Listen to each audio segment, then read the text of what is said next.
Hello everyone, my name is Nayan Gimure and today I am going to be reading chapter 4 of the book called Who Was Roald Dahl, written by Drew Kelly and illustrated by Stefan Marcheski. Chapter 4 The Flying Hero. World War II began in Europe in 1939. Germany invaded Czechoslovakia and then Poland. In 1940, Germany invaded France and soon was bombing London. Roald worried about his family. They lived so close to London. He begged his mother and sisters to move to a safer place. His mother was stubborn. They stayed put. Roald decided to join the British Royal Air Force (RAF) in Africa. He felt like it was the right thing to do. He drove 900 miles to Nairobi to begin training with the RAF. The car trip was an off-road adventure. The London Blitz.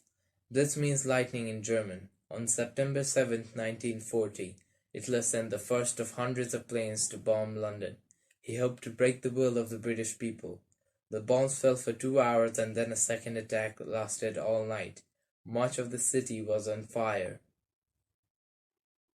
In one bombing in April, 1,000 Londoners died and 2,000 fires burned. The Blitz ended with one final raid on May 10, 1941. It killed 1,400 people. Fire burned for over 3 days. Still, the British people bravely refused to surrender. Roald went past herds of giraffes and across raging rivers. Finally, he got to Nairobi and learned to fly tiger moth biplanes.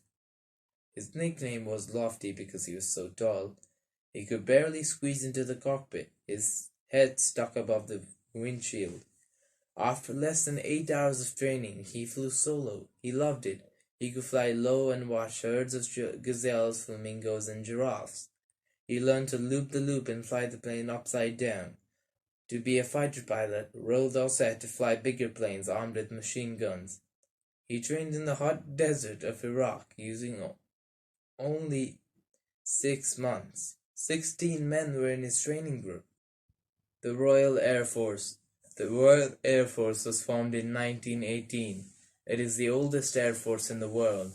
In 1940, in World War II, the RAF fought off German air attack in England in the Battle of Britain. They stopped Hitler from taking over the United Kingdom. The RAF bombed German cities and used bouncing bombs to destroy German jams and cause floods and power loss.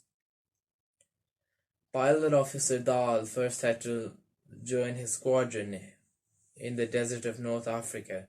On his way there, Roald crashed his plane.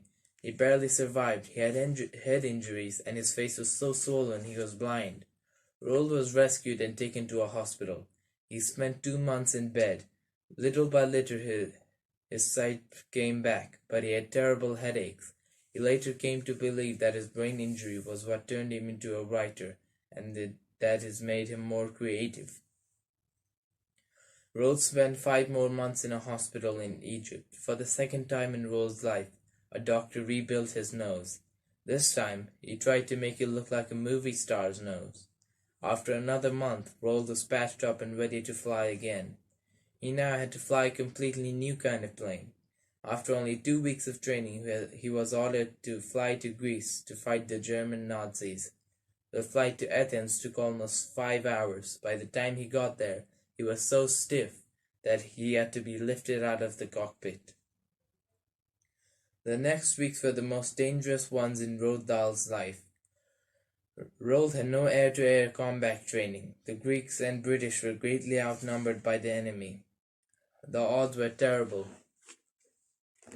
On his first mission, he shot down a German plane and chased off several others trying to bomb the harbor. He flew 12 missions in 4 days. Every day he expected to die. In April 1941, his squadron fought in a long, hard dogfight. It was about 200 enemy planes against 15 RAF planes. The British lost 3 pilots and 5 planes. They shot down 22 enemy planes. Roald Dahl described the Battle of Athens as an endless blur of enemy fighters whizzing towards me from every side. He fought with skill and bravery. It had been the longest, most intense 2 weeks of his life. In all his war service, he shot down at least 5 enemy airplanes. that made him a flying ace. Roald's headaches came back. Now he was having blackouts too. It was too dangerous for him to fly. He was sent back to England. As he had feared, the Dahls' home in Bexley had been bombed, but his family was fine. They had moved to a safer place.